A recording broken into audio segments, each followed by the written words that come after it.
একটা floor plan. এখানে 3টা বেডরুম, একটা ডাইনিং রুম, একটা কিচেন, 2টা টয়লেট এবং একটা সিঁড়িঘর আছে। সিঁড়িটা একটু বেজাল আছে, আপনার টানবেন না, নাহলে বুঝতে পারবেন না কীভাবে মিলাইতে হবে সিঁড়িটা। তো এখানে আছে এনে 33 ফিট, এমনি আছে যায় 26 ফিট, তাহলে ওইটা আছে মনে হয় 33 আর 26 যদি একটা গুণ করি, 33 পূরণ 26, 858 ফিট স্কোয়ারে এই প্ল্যানটা হয়। এই বেডরুমটা আছে 12 ফিট প্লাস 12 ফিট, এই বেডরুমটা আছে 12 ফিট 7 ইঞ্চি প্লাস 12 ফিট, এই বেডরুমটা আছে 12 ফিট 7 ইঞ্চি প্লাস 12 ফিট, আর এই ডাইনিং রুমটা আছে 19 feet 7 inch plus 6 feet, 19 feet 7 inch লম্বা, এইভাবে আছে 6 ফিট ক্লিয়ার। এখানে যে মাপটা দেখতে আছেন সবটাই মাপে ক্লিয়ার, ভিতরে ক্লিয়ার মাপ।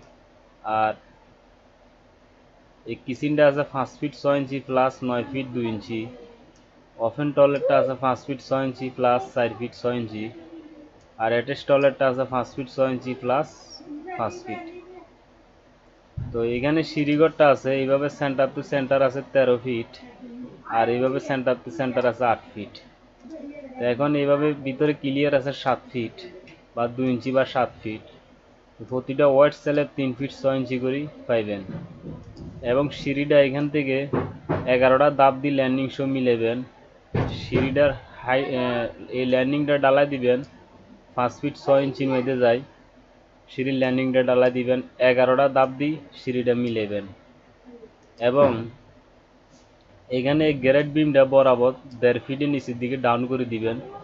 তাহলে ফ্লোর থেকে 1.5 ফিট নিচের দিকে ডাউন করে দিলে তাহলে উপর হলো 5.5 ফিট, নিচে 1.5 ফিট, তাহলে হয়ে যেতেছে 7 ফিট। ঠিক এই বরাবর এই গ্রেড বিম 1.5 ফিট ডাউন থাকবো, তাহলে বরাবর 7 ফিট হয়ে যাবো। এবং পিলার 5 ফিট 6 ইঞ্চির মধ্যে যায় সিঁড়ির ল্যান্ডিংটা ডালাই দিবেন। আর এইখানে যে উপরে নিচের ল্যান্ডিংটা আছে এটা 3 ফিট 6 ইঞ্চি এভাবে ক্লিয়ার রাখবেন। এখানে মাপটা দিলে 3 ফিট 6 ইঞ্চির মধ্যে ক্লিয়ার থাকবে। তো অবশ্য আমি আপনাদেরকে সিঁড়িটা বুঝাইতে পারছি। তো ঘরে ঢোকার মেন দরজা হলো সিঁড়ির নিচ দিয়ে যাওয়ার পরে ডাইনিং থেকে বেড, কিচেন, ওভেন, টয়লেট। এখানে ঘরের মেন দরজার এখানে যে সিঁড়িটা আছে সিঁড়ির এখানে 3 ফিট 6 ইঞ্চি ক্লিয়ার রাখার পরে সিঁড়িটা মিলাবেন। অবশ্য আমি সিঁড়িটা কীভাবে মিলাবেন আপনাদেরকে আমি বুঝাই বলছি। তো এখানে ফিলার দেওয়া হয়েছে 1 2 3 4 5 6 7 8 9 10 11 12, 12টা ফিলের উপরে এই প্ল্যানটা বানানো হয়েছে। তো এইগুলো হলো জানালা, রুমের জানালা, জানালা জানালা জানালা, এগুলো হলো জানালা।